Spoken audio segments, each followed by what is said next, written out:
Hello and welcome our blood viewers to RTD's News English edition. As usual, we bring to you the major and top highlights of tonight. The President receives the Italian Minister of University and Research, Mrs. Anna Marla Bernini.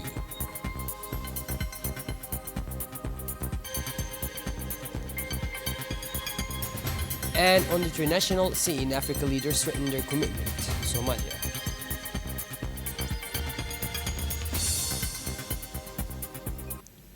Welcome back to our newsroom. Those were the major and top headlines. The President of the Republic, His Excellency Mr. Ismail Omar Guelleh, received a high-level Italian delegation today at the Presidential Palace, led by Italy's Minister of University and Research, Mrs. Anna Maria Bernini. The meeting between the head of state and the Italian minister served as a framework for identifying complementary areas of cooperation in strategic sectors between Djibouti and Italy, notably academic exchange and the promotion of scientific research, education, agri-tech, artificial intelligence, and green energy.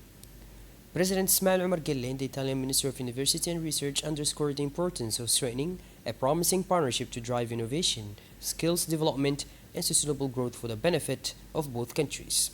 During the meeting with the head of state, the Italian minister highlighted the pivotal role played by the Republic of Djibouti in training education, promoting scientific research, and also she expressed her gratitude for Djibouti's valuable support to the SPD's forces in protecting shipping and preserving freedom of navigation in the Red Sea. It is worth recalling that Italy maintains a military base here in Djibouti, which has long served as a forward outpost and an integration platform for programs supporting peacekeeping efforts, the fight against terrorism, cross-border crime, and maritime piracy in this part of the world.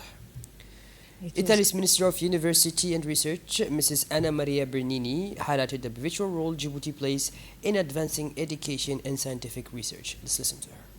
It was a privilege and a pleasure to be here. We met our fellow ministers. We met the Minister of Energy and also Foreign Affairs.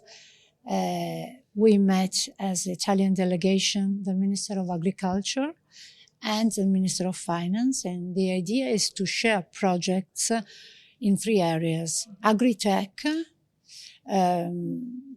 activities that deal with energy, to lower the cost of energy, and creating a constant academic and research relationship between our two countries. The President, His Excellency, the President of the Republic, dedicated part of his time to ask for a stable relation between our two countries, especially in these fields of interest: agriculture, geothermy, energy, and of course activities that deal with our common growth.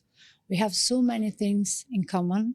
Our relation of friendship have deep common roots, and we have to implement them through memorandum of understanding and mutual visits and mobility of our students, researchers, and businesses.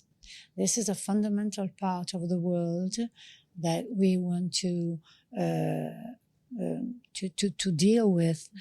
And the idea is to go on working together, go on finding solutions together, and go on defending and protecting peace together. The RTD conducted an exclusive interview with the chairman of the Ports and Free Zones Authority, Mr. Abubakar Umar Hadi. On the agenda for this interview were maritime security, major infrastructure projects, and the country's economical outlook. Stay tuned for the French version next after this new segment for more details. Mr. Umar Abdi Said, Minister of the Interior and Interim Minister of Defense, led a high-level delegation from the Republic of Djibouti to Kampala, Republic of Uganda, for the second extraordinary summit of troop-contributing countries to the African Union Support and Stabilization Mission in Somalia, held jointly with the Federal Republic of Somalia, of course. The Djiboutian delegation also included Mr. Mohammed Siad Douale, Ambassador of the Republic of Djibouti to the United States of America and Permanent Representative to the United Nations, as well as Mr. Abdi Mahmoud Abe, Ambassador of the Republic of Djibouti to the Federal Democratic Republic of Ethiopia and Permanent Representative to the African Union.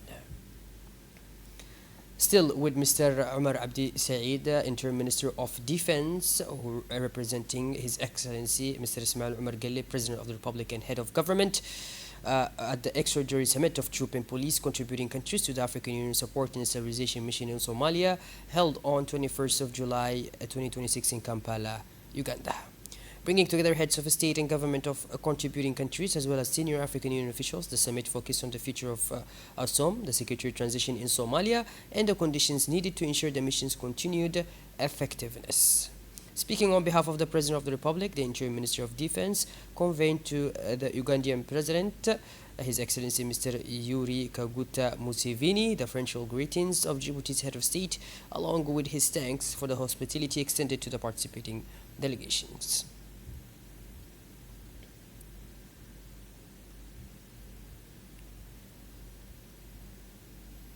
Meeting in Uganda, African leaders reaffirmed their commitment to ensuring the continuity of the African Union Support and Stabilization Mission in Somalia, underscoring its role in supporting Somali authorities on security, stability, and institution building. In Djibouti, holding a driver's license is more than just a document. It is a genuine gateway to employment in transport, logistics, and services. Driving schools are expanding rapidly. Here is a look at the process for obtaining a driver's license.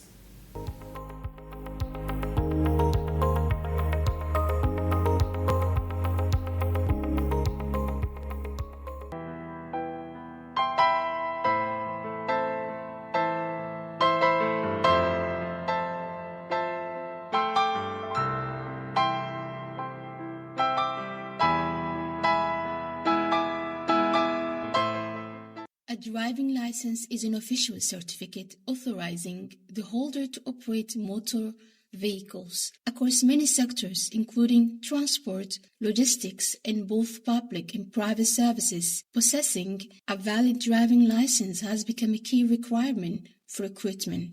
As the labor market demands continue to grow, an increasing number of job seekers are enrolling in driving schools to improve their employability. For this report, we visited 3 of Djibouti's driving schools, Modern Driving School, Abgal, and La Paix. Officials at Abgal Driving School explained that Djibouti offers several categories of driving license, each designed to meet different transportation needs. Djibouti's licensing system includes several categories: B. Light vehicles, C. Trucks used for transporting goods, D. Passenger transport vehicles including buses and coaches, D1. Vehicles under 8 meters long carrying up to 16 passengers, D1. Vehicles under 8 meters long carrying up to 16 passengers, E. Vehicles towing trailers. Each category requires candidates to pass both a theoretical road code examination and a practical driving test. Applicants may also be required to undergo a medical fitness examination depending on the category of license they are applying for. Obtaining a Category B license, the most common license, involves 2 separate examinations. The first is the general theory test, commonly known as the highway code examination. It consists of 40 questions and candidates must answer at least 35 correctly to pass. The practical driving test requires a minimum of 20 hours of training and lasts approximately 30 minutes on public roads under the supervision of an official examiner. Driving schools provide comprehensive training, explains Aisha Hassan, manager of La Paix Driving School. The training includes driving in real traffic conditions, covering road positioning, intersection management, and compliance with traffic signs. Theoretical instruction focusing on road safety, speed management, right-of-way rules, and penalties under the highway code. Professionals in the sector stress that discipline and strict respect for traffic regulations are essential to improving road safety. This is a message shared by Mukhtar Mohammed Roble, manager of Modern Driving School. Beyond technical training, obtaining a driving license plays a crucial role in social and economic integration. Beyond technical training, obtaining a driving license plays a crucial role in social and economic integration. For many young people, it represents an important milestone on the path to financial independence. Professional driving licenses Particularly categories C and D also require demanding practical examinations that follow equally rigorous standards. As Djibouti's transport and service sectors continue to expand, the demand for qualified drivers remains strong, further highlighting the importance of a well-structured and rigorous driver training system.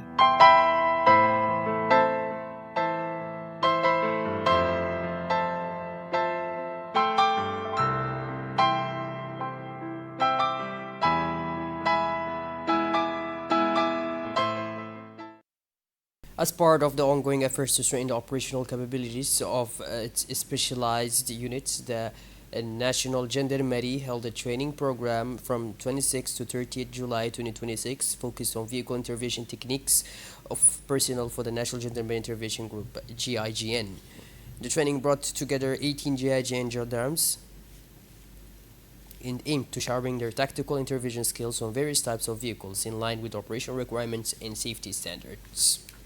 Delivered by instructors from the Gendarmerie of the Republic of Turkey, their training reflects the close cooperation between the two institutions in building operational capacity and exchanging expertise.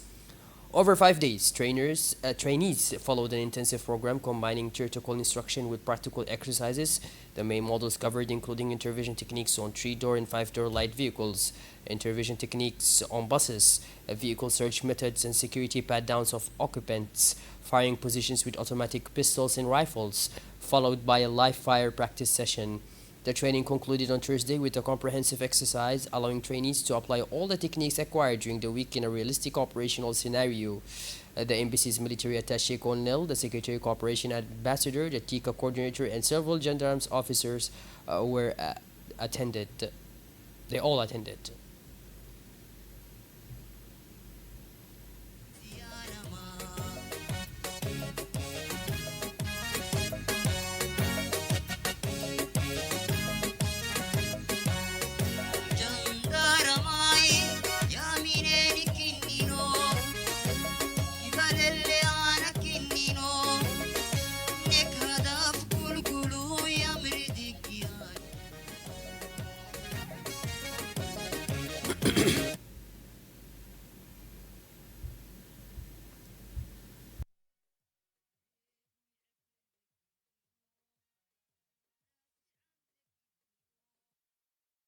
Shifting gears towards the international scene now, climate models indicate a 90% probability of El Nino episode occurring in 2026, a phenomenon that could bring significant rainfall to East Africa while producing pronounced drought conditions in several regions of southern Africa.